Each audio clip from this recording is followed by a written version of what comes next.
ಡೊಂಗರಕೇರಿಯಲ್ಲಿರುವ Canara school ಇರುವ ಸ್ಥಳವು ವಕ್ಫ್ ಆಸ್ತಿಯಾಗಿದೆ ಅಂತ ಮಂಗಳೂರಿನಲ್ಲಿ ವಕ್ಫ್ ಬೋರ್ಡ್ನ ಮಾಜಿ ಅಧ್ಯಕ್ಷ ಎನ್.ಕೆ.ಎಂ. ಶಾಫಿ ಸಾದಿ ಬೆಂಗಳೂರು ಹೊಸ ಬಾಂಬ್ ಅನ್ನು ಸಿಡಿಸಿದ್ದಾರೆ. ದಕ್ಷಿಣ ಕನ್ನಡ ಜಿಲ್ಲಾ ವಕ್ಫ್ ಸಲಹಾ ಸಮಿತಿ ವತಿಯಿಂದ ಶನಿವಾರ ನಗರದಲ್ಲಿ ಕರೆದ ಸುದ್ದಿಗೋಷ್ಠಿಯಲ್ಲಿ ಮಾತನಾಡಿದ ಅವರು, ಕಚ್ಚಿ ಮೆಮನ್ ಮಸೀದಿ ವಕ್ಫ್ನ ಜಾಗ ಇದಾಗಿದ್ದು 1 ಎಕರೆ 10 ಸೆಂಟ್ಸ್ ಜಾಗವನ್ನ ಅಂದಿನ ಮುತವಲ್ಲಿ ಲೀಸ್ಗೆ ನೀಡಿದ್ರು. 100 ವರ್ಷಗಳ ಹಿಂದೆಯೇ ಈ ಜಾಗಕ್ಕೆ ವರ್ಷಕ್ಕೆ ₹100 ಆದಾಯ ಬಾಡಿಗೆ ಆಧಾರದಲ್ಲಿ ವಕ್ಫ್ಗೆ ಬರ್ತಾ ಇತ್ತು. ಲೀಸ್ ಪಡೆಯುವ ವೇಳೆ ಕೆನರಾ ಶಾಲೆಯಲ್ಲಿ 2 ಮಕ್ಕಳಿಗೆ ಉರ್ದು ಭಾಷೆ ಕಲಿಸಬೇಕನ್ನೋ ಒಪ್ಪಂದವೂ ಆಗಿತ್ತು. ಆದರೆ ಕಳೆದ 12 ವರ್ಷಗಳ ಹಿಂದೆ ಈ ಬಾಡಿಗೆ ಹಣವು ಬರೋದು ನಿಂತಿದೆ. ದಾಖಲೆಯಲ್ಲಿಯೇ ಆ ಜಾಗ ನಮ್ಮದೆಂದು ಕಚ್ಚಿ ಮೆಮನ್ನಲ್ಲಿ ಇದೆ. ಆದರೆ ಈಗ ಆ ಜಾಗ ನಮ್ಮದೆಂದು ವಕ್ಫ್ ಇಲಾಖೆ ಧ್ವನಿ ಎತ್ತಿದ್ರೆ ಏನಾಗಬಹುದು ಅಂತ ಎನ್.ಕೆ.ಎಂ. ಶಾಫಿ ಸಾದಿ ಬೆಂಗಳೂರು ಪ್ರಶ್ನಿಸಿದ್ರು. ಕಚ್ಚಿ ಮೆಮನ್ ಮಸೀದಿ ಅಧೀನದಲ್ಲಿ ಕೆನರಾ ಸ್ಕೂಲ್ ಇದೆ.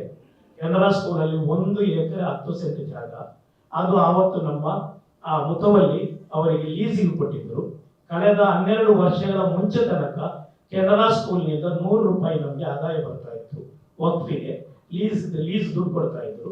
ಅಲ್ಲಿ 2 ಮುಸ್ಲಿಂ ಮಕ್ಕಳಿಗೆ ಉರ್ದು ಪಾಠ ಕೊಡಬೇಕು ಅಂತ ಆವತ್ತು 100 ವರ್ಷ ಮುಂಚೆ ಆದಂತ ಲೀಸ್. ಇವತ್ತು ಕೆನರಾ ಸ್ಕೂಲ್ ಅವರದ್ದು ಕೊಡ್ತಾ ಇಲ್ಲ. ಆ ರೀತಿಯಲ್ಲಿ ಈಗ ನೋಡಿ, ಅದನ್ನು ಹೋರಾಟಕ್ಕೆ ಇಳಿದ್ರೆ ಇಲ್ಲಿ ಏನಾಗ್ತದೆ ನೀವು ನೋಡಿ, ನೀವೇ ಪತ್ರದ ಮಾಧ್ಯಮದವರು ಹೇಳಿ. ಕೆನರಾ ಸ್ಕೂಲ್ ವಿರುದ್ಧ ನಾಳೆ ಲಕ್ಕಿ ಸ್ಟಾರ್ ನಾಸಿರ್ ಮತ್ತು ನಮ್ಮ ಅಧಿಕಾರಿಗಳು ಹೋಗಿ ನಮ್ಮ ಜಾಗ ಅಂತ ಹೇಳ್ತಾರೆ. ನೀವೇನ್ ಹೇಳ್ತೀರಾ? ಅದು ನಮ್ಮ ಜಾಗ ಅಂತ ಹೇಳಿ ದಾಖಲೆಯಲ್ಲೇ ಇದೆ. ಕೆನರಾ ಸ್ಕೂಲ್ ನಮ್ದು ಅಂತ ಹೇಳಿ ಕಚ್ಚಿ ಮೆಮನ್. ಅದೇ ರೀತಿಯಲ್ಲಿ ಬಂದರ್ನಲ್ಲಿ ಒಂದು ದೊಡ್ಡ ಇದು, ಅದು ನಮಗೆ ಹೈಕೋರ್ಟ್ ಅಲ್ಲಿ ನಮ್ದು ಅಂತ ತೀರ್ಪು ಬಂದಿದೆ. ಈಗ ಟ್ರಿಬ್ಯುನಲ್ ಇದೆ, ವಕ್ಫ್ ಟ್ರಿಬ್ಯುನಲ್ ಇದೆ. ವಕ್ಫ್ ಟ್ರಿಬ್ಯುನಲ್ ಒಂದು ವೇಳೆ ನಮ್ಮದೇ ಆಗಿದ್ದಾರೆ, ಟ್ರಿಬ್ಯುನಲ್ ಅಲ್ಲ ನಮ್ಮ ಪರವಾಗಿ ಆದೇಶ ಬರಬೇಕಾಗಿತ್ತು.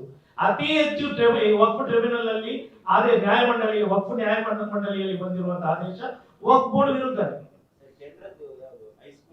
ಹೈಸ್ಕೂಲ್ ಹೌದು, 12 ವರ್ಷ ಮುಂಚೆ ತನಕ ₹100 ಬರ್ತಾ ಇತ್ತು ನಮ್ಗೆ, ಈಗ ಬರ್ತಾ ಇಲ್ಲ. ₹100 ಆವತ್ತು ವರ್ಷಕ್ಕೆ ಲೀಸಿಗೆ ಕೊಟ್ಟಿರೋದು.